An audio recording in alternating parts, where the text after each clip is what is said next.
Hello दोस्तों, नमस्कार। ओमी technical YouTube channel के माध्यम से समस्त ईपीएस 95 पेंशनर्स भाई बंधु आप सबका हमारे नए वीडियो में स्वागत है। दोस्तों, आज बहुत ही महत्वपूर्ण और लेटेस्ट इन्फॉर्मेशन ईपीएस 95 पेंशन से संबंधित हमारे पास निकल के आई है, जिन अपडेटों को मैं एक एक करके क्रमशः आपके साथ में साझा करूंगा और अपने जो विचार हैं उनका आदान प्रदान करूंगा।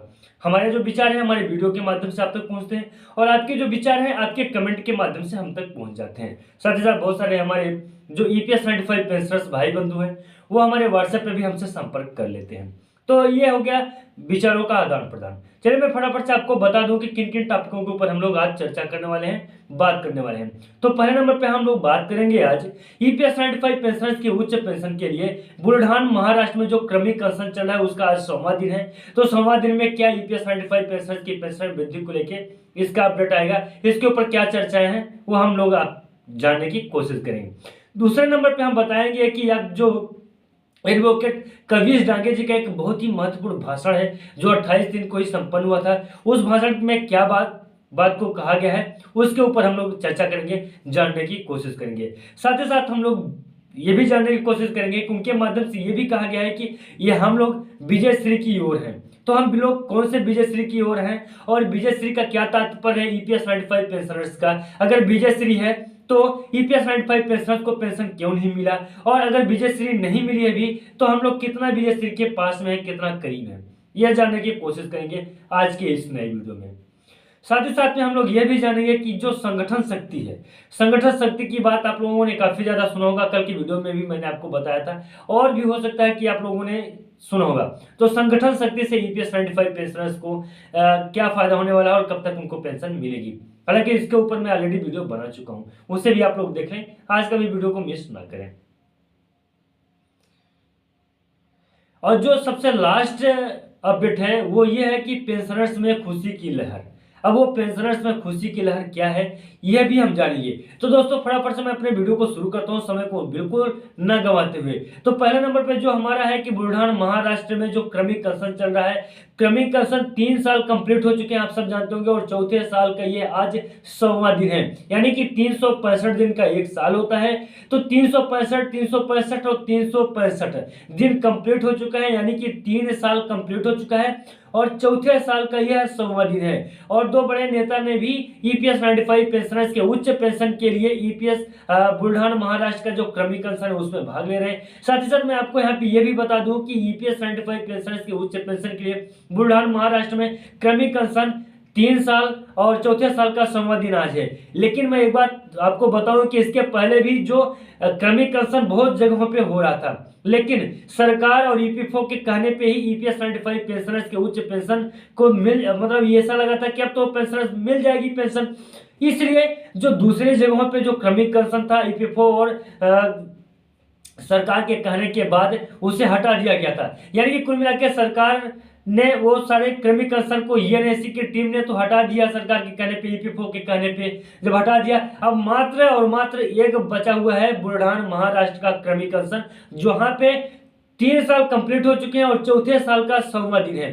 दोस्तों आज के इतने भीषण गर्मी में अनशन रखना, आंदोलन करना कोई आम बात नहीं है, वो भी आप तब जब 60 साल की उम्र को पार कर चुके हों, यानी कि जब आप बुजुर्ग हो चुके हों तब आपको अगर कोई अनशन आंदोलन करने के लिए बोल दे तो नहीं हो सकता है, वो भी इतने बड़े धूप में, इतने बड़े गर्मी में आप नहीं कर सकते हैं। और वहां पे तो पूरा कोरोना गाइडलाइन का पालन करते हुए क्रमिक अनशन किया जा रहा है। अब आगे हम बात करते हैं कविश डागे जी का। देखिए कविश डागे जी आप सबको जानते हैं, एनएससी के प्रतिनिधित्व हैं। एनएससी यानी कि राष्ट्रीय संघर्ष समिति के कार्यकर्ताओं में से एक हैं, वो एडवोकेट हैं। जितना भी आप कोर्ट कचहरी की कागज पत्र हैं, मैं बहुत ही आसान से बहुत ही सिंपल भाषा में आपको समझाने की कोशिश कर रहा हूँ। कविश डागे जी जितने भी आप कोर्ट कचहरी से संबंधित कागज हो गया, ईपीएस 95 पेंशन में पेंशन को वृद्धि करवाने से संबंधित जो कागज हो गया, कौन से काम को कब करवाना है उससे संबंधित, तो एक प्रकार से आप समझ सकते हैं कि मुख्य रूप से सलाहकार भी हैं और ये एडवोकेट भी हैं। तो जितना भी कानूनी रूप से जो भी कार्यवाही करना होता है कि नहीं होता है, क्या करने से क्या उसका परिणाम निकल के आएगा, तो कविश डागे जी ये सब कुछ हैंडल करते हैं। कविश डागे जी का परिचय मैं आप लोगों को नहीं दे सकता हूँ, बहुत बड़ी चीज है और आप लोग जानते भी होंगे कविश डागे जी को काफी अच्छे से, तो उनका परिचय मैं आप लोगों को नहीं दे रहा हूं, मैं सिर्फ एक उनका आप लोगों को बता रहा हूं कि आप लोग भी कविश जागे जी को समझ जाए।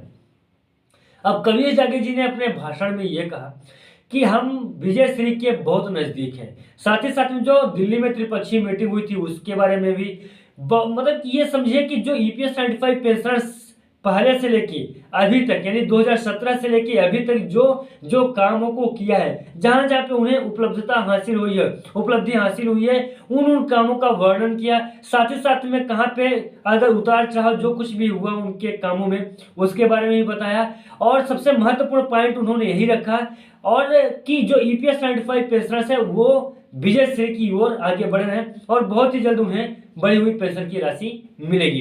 अब मैं आपको बता दूं कि कविश जागे जी ने जो मुख्य रूप से अपनी बात बताई, जो सबसे महत्वपूर्ण है वह यह बताया गया था कि जो ईपीएस 95 पेंशनर्स हैं, ईपीएफओ के बिना कहीं से फंड अर्जन किए यानी कहीं से फंड अगर ईपीएफओ नहीं लेता है तो भी ईपीएफओ ईपीएस 95 पेंशनर्स को उच्च पेंशन की राशि यानी बढ़ी हुई पेंशन की राशि दे सकता है। उसका पूरा ब्यौरा और पूरा चार्ट जो पेंशनर्स वहां गए थे उनके समक्ष उनके सामने प्रस्तुत कर दिया, उन्होंने दिखा दिया।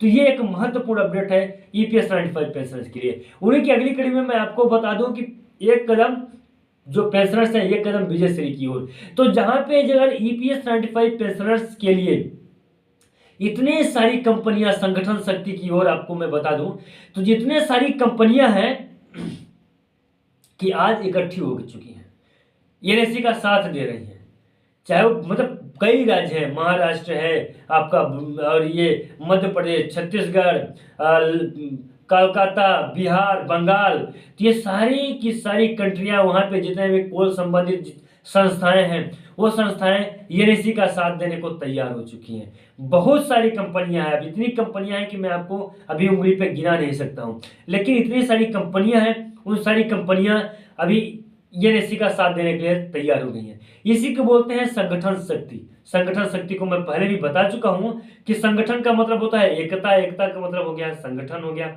इकट्ठा होना हो गया, शक्ति का मतलब हो गया ताकत हो गया। तो जब इकट्ठा होकर ताकत आप लोगों का दिखाई देगा तो ताकत का जो जोर है वो बहुत ऊपर तक जाएगा। इसलिए संस्थाएं जो है इकट्ठी हो रही हैं और बहुत ही जल्द ईपीएस 95 पेंशनर्स के लिए एक बड़ी अपडेट सामने निकल के आएगी कि ईपीएस 95 पेंशनर्स की पेंशन में वृद्धि हो चुकी है। यह है खुशी की लहर।